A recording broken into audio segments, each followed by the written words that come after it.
Hello and welcome to today's United Kingdom talk. Bad news to start with, I'm afraid, boys and girls.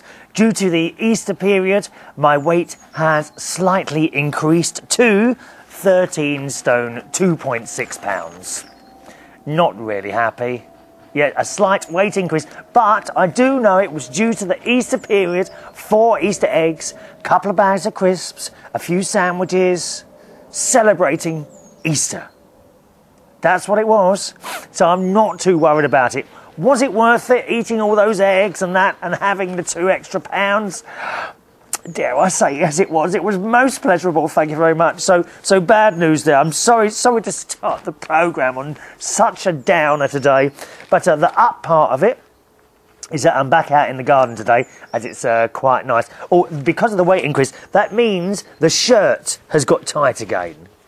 I mean, it was a very, very fine sort of point between the shirt once again kind of fitting and then becoming tight again. And once again, it's become tight again, I'm afraid. So a bit disappointed about that. Oh, you probably hear some banging. Did you hear that banging?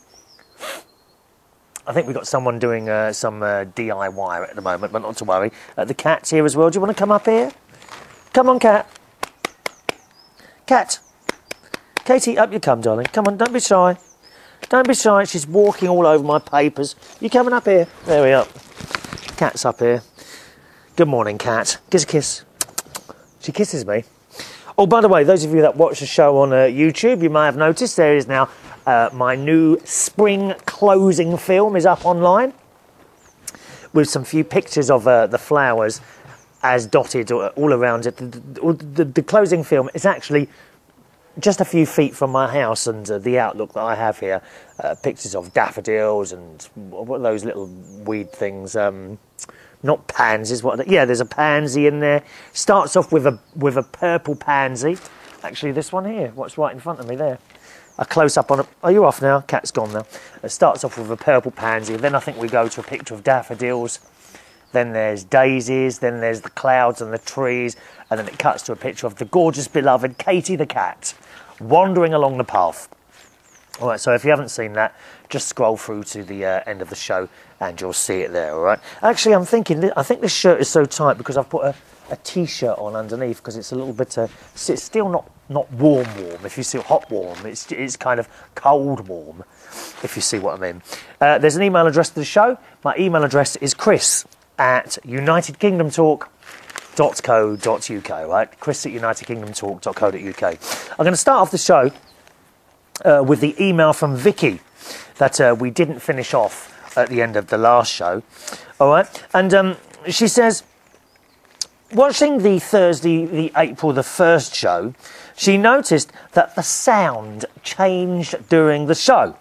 From the beginning up to about 23 minutes, it was a little echoey. Echo, echo, echo, echo, echo, echo. And then it changed to a...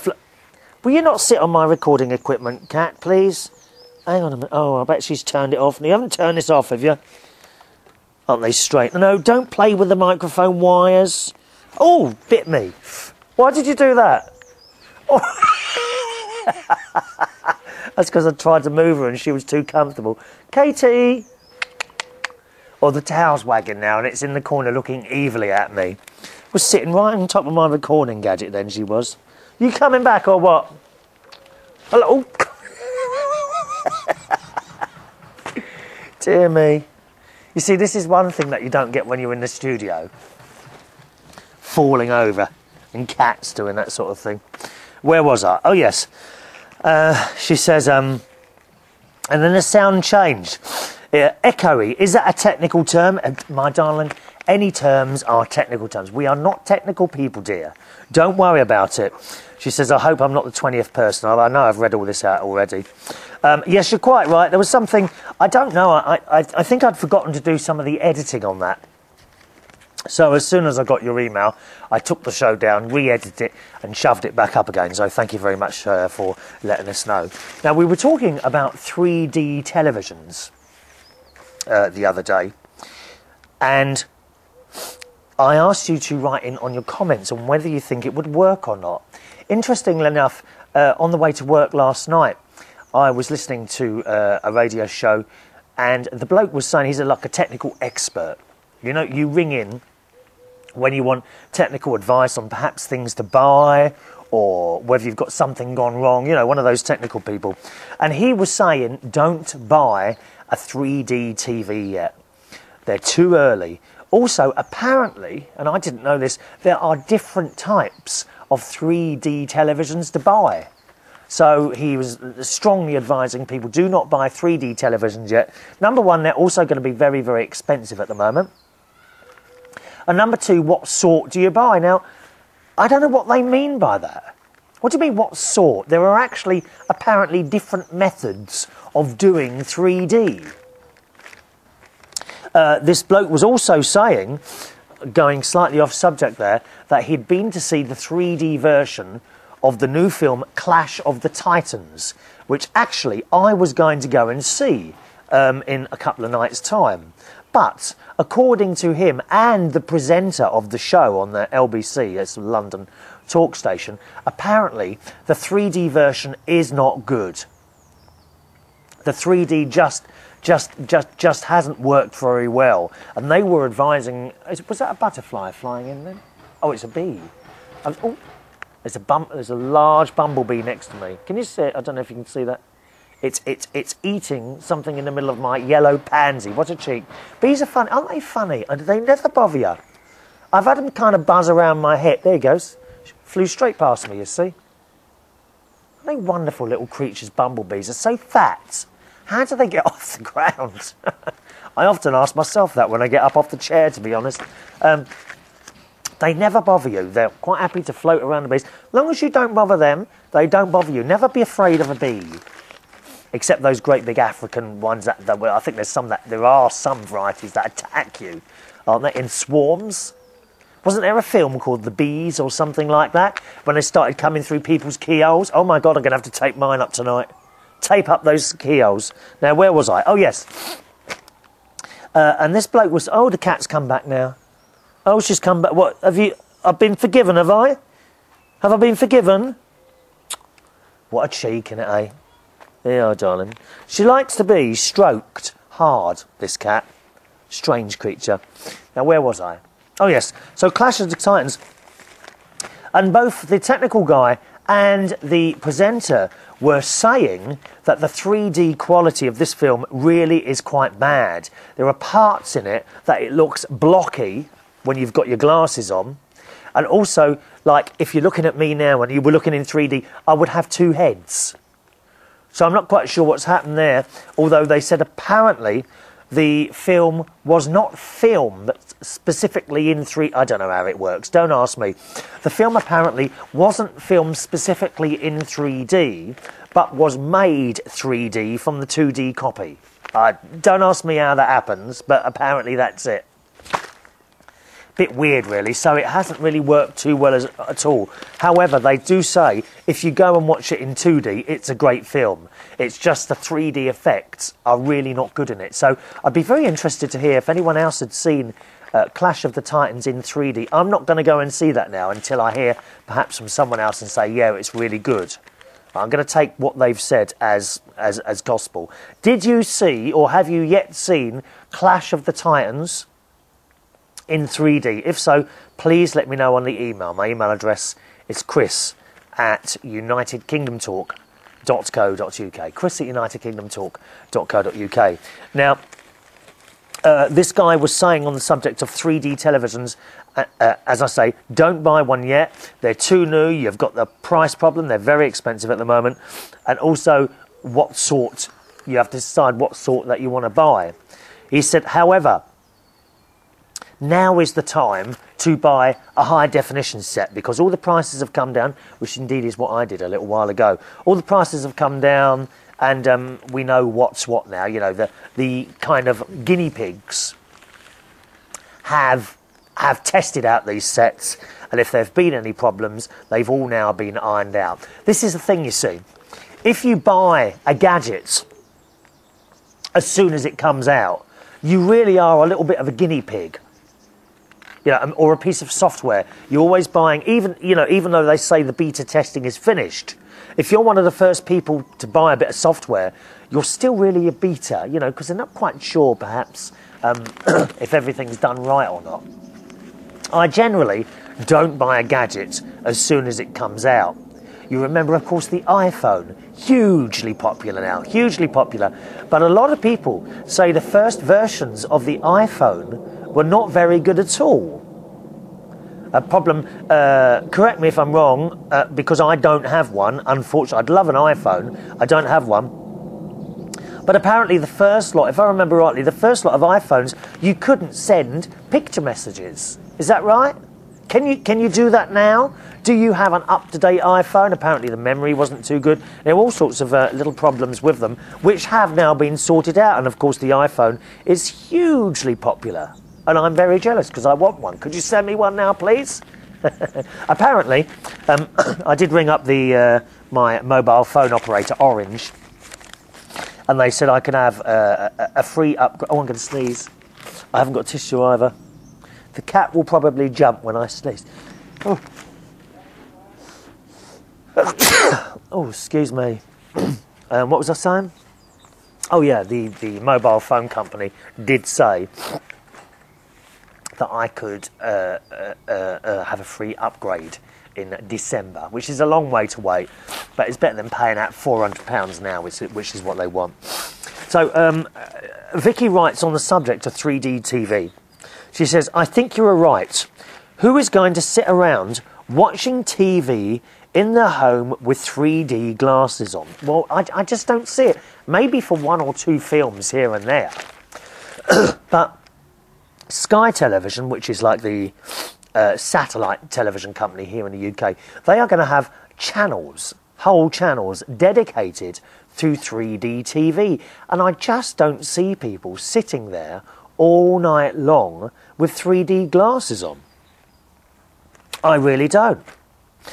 Interestingly enough, one of the companies, it might have been Panasonic, have been apparently, which I haven't read up on this yet, but they've apparently been trialling a new 3D television in which you do not need glasses. And I'm trying to work out how that would work. So you've got your TV in the room, you watch a 3D program, but you don't actually have to have the glasses on. So I'd be very, very interested in seeing an example of that. Probably go into one of the TV shops and pretend I'm going to buy one just to have a look at it and report back to you. But I mean, these aren't in the shops yet. No, we're waiting to see these things. Vicky says, actually, does anyone still sit in front of the TV anymore? I usually turn on the TV and then proceed to do something else, like do the laundry, clean around the house, check my email, read newspapers online, and so on. Maybe that is a sign of a short attention span on my part. Well, me as well, I'm afraid. I find it extremely difficult, Vicky, to sit down and watch a whole television programme. I tend to watch films in bits. I can spend an entire week watching a film, 20 minutes here and half an hour there, unless it really attracts my attention. By the way, I have not seen a 3D movie in the theatres yet. Do I have to take my eyeglasses off when I put the 3D glasses on, or do they fit over my regular glasses? Now, I don't know the answer to that, Vicky. Anyone else on that one, please? If you wear glasses, do you have to take those off to wear the 3D? Presumably you have to wear them both at the same time, don't you? Otherwise, how? Because your eyes are different, aren't they? I would have thought, Vicky. Someone has to let us know. Chris at UnitedKingdomTalk.co.uk. Do you have to take off your normal glasses to wear 3D glasses? And she says, hope all is well with you and wishing you all the best from Vicky. So thanks for that, Vicky. Yeah, it's funny you should say that about TV programmes. My sister, she can sit there and watch entire programmes and films in one go. I find it I get fidgety. And one of the worst things I've got, in the living room, I've got an old computer that sits there.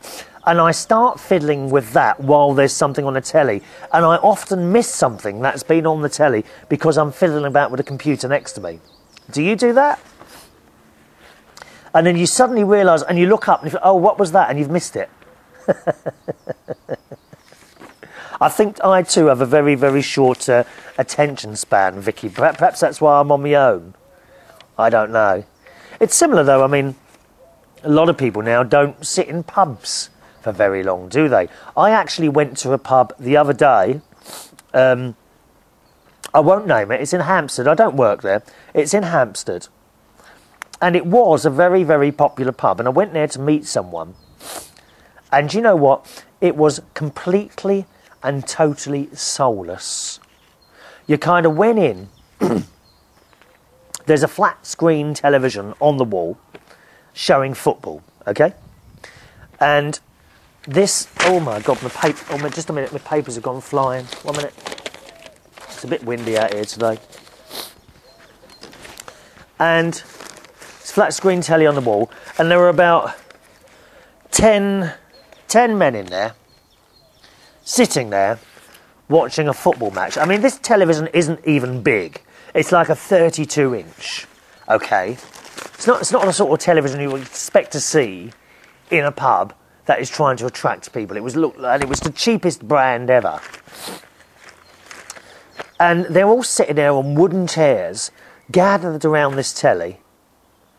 And the place was just lacking any atmosphere whatsoever. Awful, awful place. And it's a shame because I happen to know two of the people that used to manage this place. And it was a really good place to go. I only ever went there once or twice in the past. And there's like I would say, must be an 8-year gap to when I was last in there.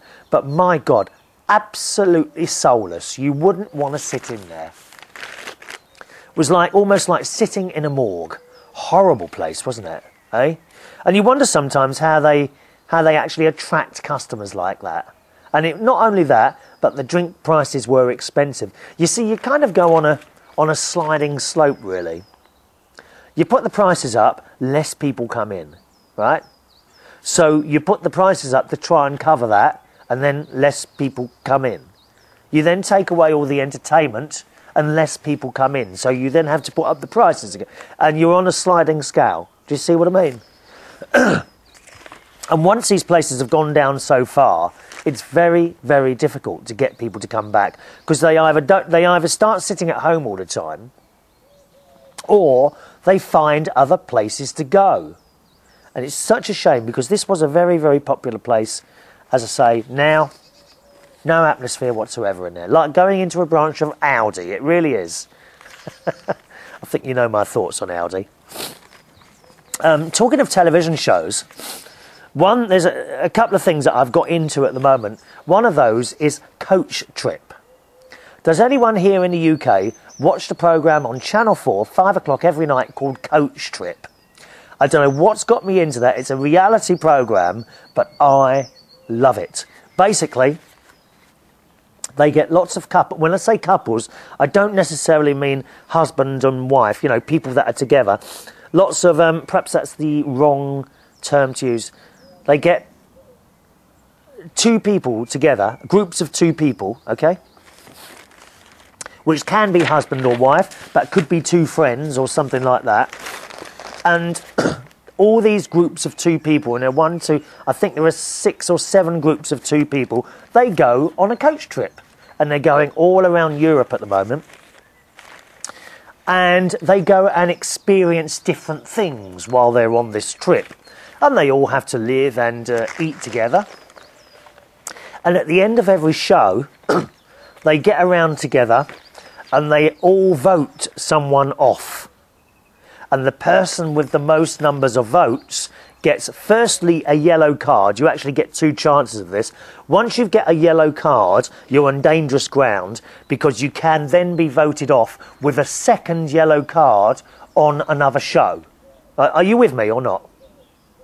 It does sound complicated, but once you watch it a couple of times, it all kind of fits in. So there we are. You know, you've got all these couples standing around there, and the host, whose name is Brendan, who's very, very funny. Brendan, I've kind of taken to him. He's very, very funny.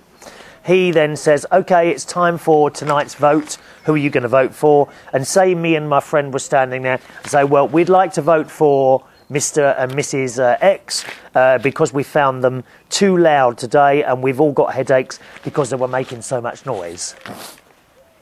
And it's that, sorry, I'm sniffing away here. So that's the sort of thing there. All right, or you could say, I'm voting for John and James because they were really boring today and didn't join in anything. And sometimes, when they're deciding who to vote for, it does get quite personal, which I quite like, you know. There was almost a fight in one of the programmes. So I love it. So if you're in the UK and you haven't seen that one yet, do give that one a little viewing. It's called Coach Trip, and it's on Channel 4 every night at 5 o'clock UK time. If you're anywhere else in the world, Coach Trip, perhaps on YouTube, I'm sure there'll be some clips on there. Have a little look on there, all right? And the other day, the other thing is Brendan, who's the host, he's on the coach as they're going around giving out interesting things as they're driving past, and they don't seem remotely interested in anything that he's got to say. I mean, some of them do look like they're falling asleep while he's doing this chatter. Have you ever found that with a travel person? What are they called now? Travel rep. Have you ever found that with a travel rep? They get a bit boring as they're chatting away, eh? I bet you have, haven't you? You ever been on a coach trip? I've never ever been on a coach trip. What's it like? Well, a slight lie there. When I was in the Scouts, God blimey, that's going back some years now, isn't it? We used to go to camping trips and things like that in a coach, but it wasn't really a coach holiday, if you see what I mean. Coach holidays is where you join the coach at a given point, I don't know, whatever it is, Paris, and you go around the country and stop at different places and get off the coach, you have a look around, and you get back on the coach and carry on. Has anyone ever done a coach trip like that? I think my mum and dad did one to Ireland. And whereas they loved the country very, very much, they said, for them, the coach went round just too fast, and they didn't feel that they got enough time in each place. Have you ever been on a coach trip or anything like that? If so, I'd like to know, what was it like and where did you go to? Let us know on the email, chris@unitedkingdomtalk.co.uk. Thank you very much to Graham for sending in a comment, because I was mentioning in the TV set that we have in the studio, when we're doing the shows from the studio, where we'll be in all winter. There's a TV set behind me, and the whole idea was I would show little films on that while I'm doing the show. But you see, all this takes time, and going out and making all the little films and then loading it on the computer, and I am always short of time. So I was saying to people, do you think the TV set behind me is actually a good idea, or is it a bit of a waste of a space? And I only got one comment back. If you've got a comment, please send it through. What do you think of that? Okay. Graham says, I say move the TV to your kitchen, which is where you really want to put it. Well, that's true. I'd replace it with a weekly new photo or image, perhaps. And that's from Graham. The only thing is, Graham, if I replace it with a new photo or image, that picture has got to be quite large to be able to see on the YouTube and blip side of things.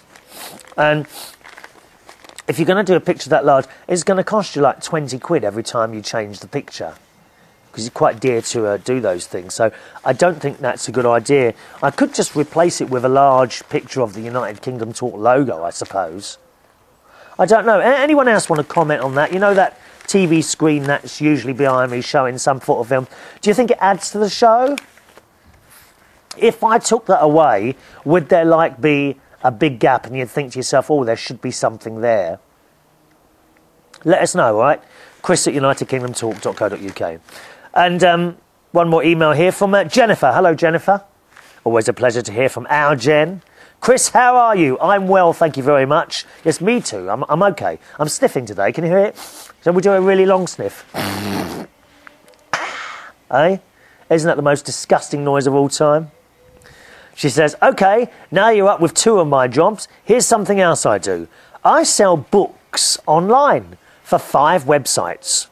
My friend and I buy books at a local auction site here, and list them on 5 websites. It's a little time consuming and I do have to lay out the money to pay for the postage, but it all gets reimbursed every week or two depending on which site the books sell from. I consider it more of a hobby. I do enjoy it and it does pay, but it's only pittance. Yeah, but that's often how people make their money, isn't it? Well, oh, what are you meowing for? Do you want to come back up here? Only if you don't bite me. Coming up? Oh, she can't decide. What is it with cats? They're like women, aren't they? They can't decide what they want to do. Yeah, when I started DJing, I never ever went into DJing to make money. Absolutely not. I just loved doing it. It was a hobby, and as time went on, it became more and more, and now that's my career, a DJ and a karaoke host. She says, so if I'm not at work at Kellogg's, panning around with the cows, I may very well be sitting in front of my computer listing books and listening to you. Oh, I hope I don't put you off, dear. Do try and pay attention to your job, dear. She says, I do have family all over the place. I'm married, but my husband lives in Oklahoma, where the wind goes sweeping down the train, or something like that. I don't know. We tried to move out there with my sister so we could partner up with her and her husband to run their 1,500-acre cattle ranch. We have about 400 Angus beef cattle. I love it there. It's relaxing and those cattle roundups are fun, except when you come across a rattlesnake or a water moccasin snake and your horse riding is petrified. Oh, I don't like snakes, dear. Or they do frighten me. Or hissing away like that all the time. Or those ones that their heads come up and they shake side to side. That's a rattlesnake, isn't it? Nasty things. To kill time, once in a while, we'll hunt the ponds for snakes and blow them out of the water with shotguns. Dear. They do bite the cows, and last year a calf got bit and stunted his back leg. The leg never grew, but the calf did. Well, thank God for that, dear. Taking your money out of your pocket, these snakes. We knew it wouldn't sell for much, so we fattened him up and just slaughtered him for December for ourselves. Oh, I don't like to think of things like that, Jennifer. Oh, dear. I mean, you know, if beef burgers didn't come in a packet, I wouldn't eat them. If I had to kill an animal to eat it, I don't think I could do it. I really don't. I'd have to eat daffodils. Or pansies. Would you like me to eat one of my pansies now for you? I get to see my husband every 4 to 8 weeks. He flies home to me, or I go out there. Sometimes we'll meet in Texas for the weekend. It's not easy, but we're making it work. I have 2 girls, 12 and 16-year-olds, who originally wanted to go to Oklahoma, but I didn't win the custody fight with my ex, their father, so I have to remain here until the 12-year-old is 18. Sigh. Oh, yeah. It's not nice not being able to see your children. I have a bit of experience of that myself, which I don't talk about that on here. It's not fair, really. But yeah, I know where you're coming from there. I live with my mum, who, shall I say, is a slob. Oh, you can't say that about your mother, Jennifer. Not this on global radio shows, dear. We moved in here when we put our condo up. We moved her here when we put our condo up for sale, but couldn't sell due to the bad economy, but finally got it rented. Don't get me wrong, I do love my mum, but there are just some things that drive me nuts about cleanliness. Oh dear. Well, I think we're going to have to find out the rest of this story on the next show, my darling. All right, thank you, Jennifer. Sorry, I've run out of time to do it on this show. Now, don't forget, do join me for the live weekly chat show every Monday at 12 o'clock UK time. And you can find that at UnitedKingdomRadio.co.uk. All right, that's our live weekly show, 12 o'clock UK time, Monday afternoons. Join in by telephone, Skype, and email. UnitedKingdomRadio.co.uk. That's it for the show today. Rest of this email on the next show. Do join in, boys and girls. Chris at UnitedKingdomTalk.co.uk. See you on the next show. Thanks for watching and listening. Bye bye.